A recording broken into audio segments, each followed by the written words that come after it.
Gunaw na ang mundo, yung mga kaso laban sa mga medical practices ng mga doktor na final ng mga pasyente, nakabinbin pa rin. Diyan kayo sa PRC, inuupuan nyo ang mga kaso. The only time na umaksyon kayo pag doktor nagsampa ng kaso against a doctor, doctor to doctor, lumulundag ang mga puwit nyo. Pero kung pobreng pasyente na biktima ng malpractice, upuan nyo ng dekada-dekada. Mamaya marami akong hingin listahan sa inyo. Mabubulgar ang katamaran ninyo yan sa PRC. Mabubulgar ang pagiging inutil ninyo. I'm sorry for the word. Lastly, itong gagawin natin hearing. Of course, ang bagsak nito sa PRC. Meron ba tayong taga-PRC dito? Gunaw na ang mundo, yung mga kaso laban sa mga medical practices ng mga doktor na final ng mga pasyente, nakabinbin pa rin. I'm just being sarcastic. Ang ibig ko sabihin, diyan kayo sa PRC, inuupuan nyo ang mga kaso. The only time na umaksyon kayo pag doktor nagsampa ng kaso against a doctor, doctor to doctor, lumulundag ang mga puwit nyo. Pero kung pobreng pasyente na biktima ng malpractice, upuan nyo ng dekada-dekada. Mamaya, sagutin nyo yan. Mamaya, marami akong hingin listahan sa inyo. Mabubulgar ang katamaran ninyo yan sa PRC. Mabubulgar ang pagiging inutil ninyo. I'm sorry for the word. Kasi ito po yung nararamdaman ko. Ang dami ko na pong natatanggap ng mga reklamo mula sa mga pobreng pasyente na biktima ng medical practice. Mostly from public hospitals na nagsampa ng kaso sa PRC. Pero nababaliwala at inuupuan. Ngayon naman dun sa PRC. PRC, magandang hapon po sa inyo. Kumusta po kayo? Nagkape na po kayo? Okay. PRC, marami na po ako natatanggap na reklamo na inuupuan niyo po yung mga reklamo. Senator, I would like to acknowledge the presence of Senator Tol Tolentino. Babalik lang po siya. Na marami raw pong mga cases na inuupuan nyo. Now, ang tanong ko po, ano bang kailangan ng PRC na mga ebidensya na para yung mga doktor na inireklamo agad-agad mapapatawan ng karampatang parusa or sanction? And second question, bakit po ang bagal ng paglitis nyo ng kaso dyan po sa PRC na inaabot po raw ng siyam-siyam?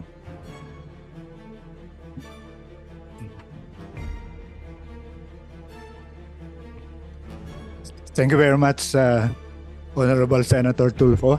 With the permission of the Chair, Senator Bongo,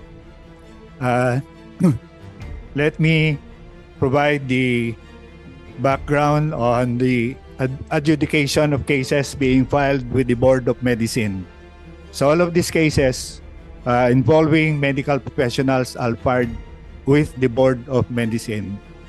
And if there's a written complaint from a complainant, then they will have to file their complaint affidavit, and the professional against whom the complaint was filed will have to submit a counter affidavit. Then we have processes like mediation, initial mediation. If they don't agree, there's no agreement between the two parties, then it's either formal trial or submission of position papers. Yung binabanggit po, yun yung due process. Tama? Yes po. Wala tayong problema dyan. Ang aking problema po, bakit napakatagal po ng due process ninyo? Pakisagot po direct to the point, please. Bakit po inabot ng siyam-siyam? Ang system po kasi namin is just like the system in the regional trial court, especially if it's a trial type. So, magpe-present muna yung nagko-complain, and then magpe-present din yung respondents. And it takes very long because of the number of respondents sometimes, because let's say the surgeon operated and there are assistants and there is a physician, medical internist who gives the clearance. There's an anesthesiologist who performs the anesthesia. So Sir, medyo marami again, po. sorry to cut you short. I'll give you an example. Yung isang pasyente nagpa-opera and then si doktor nakalimutan niyang tanggalin yung gunting sa loob ng katawan ng pasyente. Very clear yun. So inoperan ulit yung pasyente at nagkaroon ng complication at grumabi yung kanyang sakit. So ano pang kailangan ng mga ebidensya doon? Bakit pa kailangan ng kung ano mga cheche-boreche? Nandiyan na po yung ebidensya, x-ray and all na nagkamali yung doktor. Yung ganong klaseng mga kaso, inaabot po ng 10 taon. Bakit po? Nandiyan ang ebidensya. Yes, Your Honor. Pero dadaan pa rin ho sa proseso namin. But I know, we dadaan sa proseso, acknowledge- pero bakit po abuti ng 10 taon? Nandiyan na nga po yung pasyente, pakita niya yung x-ray na meron talagang gunting na naiwan sa loob ng kanyang katawan, papakita din niya yung nangyaring complication as a result, pakita din niya na siya naging grabe, nagkasakit, etc. And then isasubmit yan sa PRC. Why would it take 10 years? We accept that the evidence that may have been presented is already solid or valid and can already result to a decision.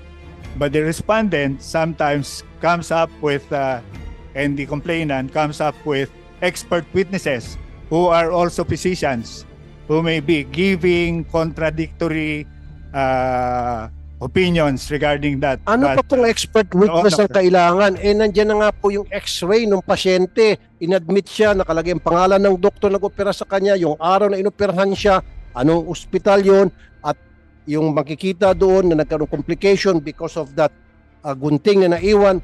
Ano pa kailangan na pasikot-sikot Wala na po. para abutin po ng isang dekada? Ang sa akin po kasi, kinumpara niyo po kayo sa RTC.